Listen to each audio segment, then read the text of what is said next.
Our country is getting a small taste of socialism. Now, I do not know about you, but I do think that a lot of people are ready to go back to work, and that the Democrat governors, and a lot of them, some of them Republican, but a lot of Democrat governors have learned a very hard lesson.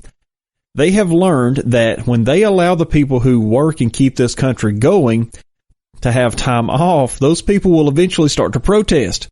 Now, these protesters, of course, were all seen in a positive light when it was on the other side. If they were out there with their JJ hats on, or they were out there protesting some other type of rally or march, well, the governors were all in support and they gave them all protection.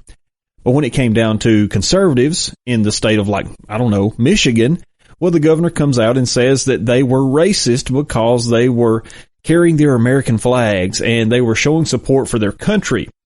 Keep in mind that it doesn't matter what skin color you are, that if you are a hard worker, no matter your skin color, no matter your religion, no matter your ethnic background, when you are a hard worker, there's a drive inside of you that you want to go back to work. Anything outside of the normalcy of life of working just seems very odd to you.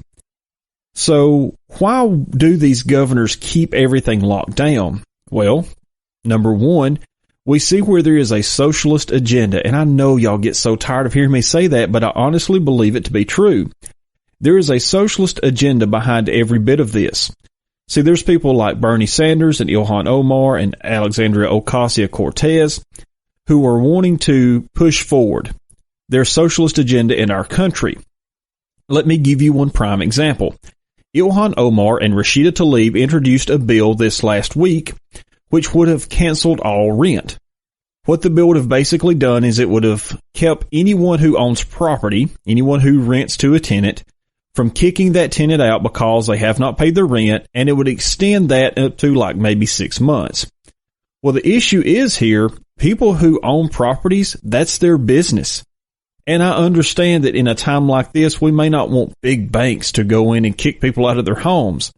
All the while, people who own property and they're renting to someone, if that person is not paying their rent, well, that person is now not getting their income also.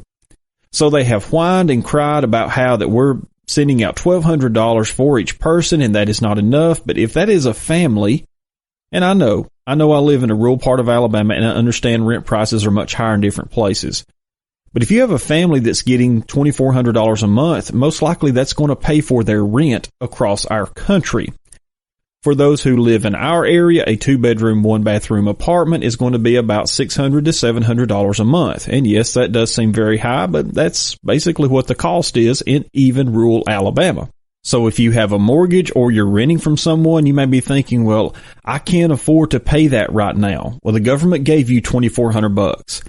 Now, if you have paid your rent with that and it was $2,000, let's just say, and you say, well, I've only got $400 left over and I'm unemployed. Well, there's unemployment that you can draw, and right now the average person drawing unemployment is doing it at about a pace of $50,000 a year. There are some who cannot draw that, and I understand that completely. I've talked to some of my friends who are small business owners, and they are struggling right now. But they're not struggling because they made bad business decisions.